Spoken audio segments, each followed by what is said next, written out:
Hello friends मुई झुनी आपण मान को स्वागत करुचे आमर यूट्यूब चैनल ओडिया कथानीमाला के। आपण माने केंता अछन आशा करुचे बहुत भल रे थिबे।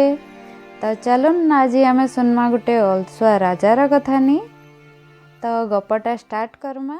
गुटे राज्यटे थिसी सेन राजाटा बहुत अलसुआ थिसी, किछि काम नाई करुथे।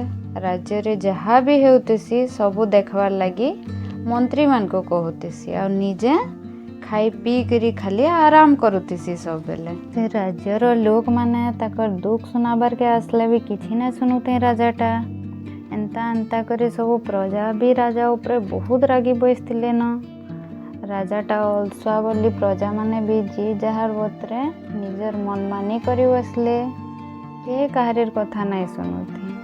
राजा जे खाली खाई खाई एते मोटा हो जाइथिला न जे खड़ू आउ उठी भी नहीं पारुथे। सबू बैद माने बहुत चेष्टा करले बाकी कहारीटा किछि काम नहीं देला। राजा आहुरी आहुरी मोटा हे बसुतान। से टाइम रे बाहर देश रो गुटे बुढ़ा बैदटे से राज्य के बुली आसते सन। से बैदटा बाहर लोग मानकर न राजांकर सबू कथा सुनबे और राजांकर मंत्री मान को डकाबे ताकर कुटिया के। मंत्री मान को तकर कुटिया के डकाबे आ कहबे तुमर राजा के मुई ठीक करी दे पारमी, बाकी मोर कहला हिसाबे चलबे बेले ना तो से ठीक नहीं ही पारन एंता एंता करी से मरी जीवे। मंत्री माने से सब कथा सुनबे आ जीवे राजा के से सब कहबे। बाकी बुढ़ा बोईटा आगरू कही देथिसन कि जदि राजा के ठीक हेबार अच्छे बेले राजा के कहबो खाली पादे चली चली मनी के आसबे आउ तारपरे जाक मोर देला जिनिसटा ताहाको काम देबा आ मोर उसोटा खाली मोर कुटिया न ही बनी पारबा। मंत्री माने जाकर राजा के कहबे सब कथा।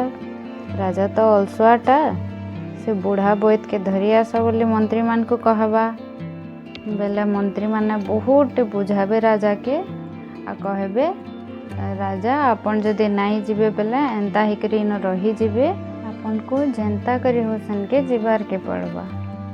राजा पाखे और किसी रास्ता नहीं थे, बाध्य हो एकरी चली चली जीवे से कुटिया के। सेन के जाई करी देखबे जे बोईटा नहीं न बाहर के जाइछन।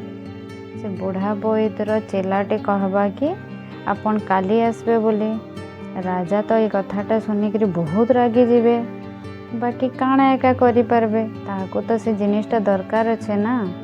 सेथिलाई घर के फेरी आसबे फिर चली चली आर दिन फिर जीवे से बुढ़ार कुटिया के बेले सेन बुढ़ा बोईटा जड़ी बूटी एंता टिके धरी किना सेतिरे पानी टिके देई किना किछि किछि मंत्र सेति पढ़बे आ राजा के खाबार के देबे। सेटा राजा से उसोटा खाई सारबे कि बुढ़ा बोईटा ताहाको कहबे आउ आपन को गुटे मास तक एंता सबुदिन मनी के आबार के पड़बा आउ ये उसोटा आपन को खाबार के पड़बा। राजा पहला टिके चिंता करबे सबू गुटे मास पूरा एंता चली चली मैं केंता आसी पारमी बोली। बाकी का करबे तकर पाखे आउ किछि रास्ता ना थे, आउ केही तो ठीक करि नाई पारथान ना। बोले ठीक अच्छे कहबे आ सबुदिन सकालू राजा से कुटिया के आसन।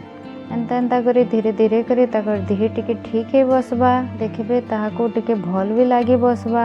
सब देखी करे राजा पूरा खुश हो जीवे आउ दिने पचराबे से बुढ़ा बोईत के कि ई जड़ी बूटीटा केन आनले आ केंता करी ऊसो बनाले जे आम राज्यर बोईत मान को भी बते देते बेले से माने भी आके जेते लोग भी एंता बेमार रे पड़बे सबको ठीक करी पारते बोली। बुढ़ा बोईटा राजार कथा सुनिकरी हसी बसबे आ कहबे मुई किछि ऊसो ऊसा आपन को नहीं देउथै, मुई तो सादा पानी देउथली हेतिरे चेर माने टिके टिके पके देउथली खाली आपन को ऊसो बागी लागबा बोली। आपन निजे निजे ही ठीक हेचन। आपन जन मन के चाली चाली सबुदिन आसुतिले आपनकर मोटापाटा सेथिर लगी कमी छे आउ आपन आपनकर लगी ही ठीक है। कथानी रो आमे काना सिखला कि जेते दिन तक गुटे मनुष्यर जीवन ऊपर के कथा नहीं आसीथिबा सेते बेल तक अलसुआ हेउते संसबे आ मनुष्यटा सब बेले केन्ता करले आराम रे सब जिनिस हो जावा सेटा ही चाहेसी। तो अलसुआ नहीं है करी जीवन रे जेते दिन तक पारुथिमा किछि ना किछि काम करुथबार कथा। मोर गपटा आपण मन को केन्ता लागला कमेंट करके निश्चय जनाबे आ मोर चैनल सब्सक्राइब कर देबे। फिर भेटमा गोटे नुआ गप संगे, सेते बेल तक लगी टेक केयर, बाय बाय।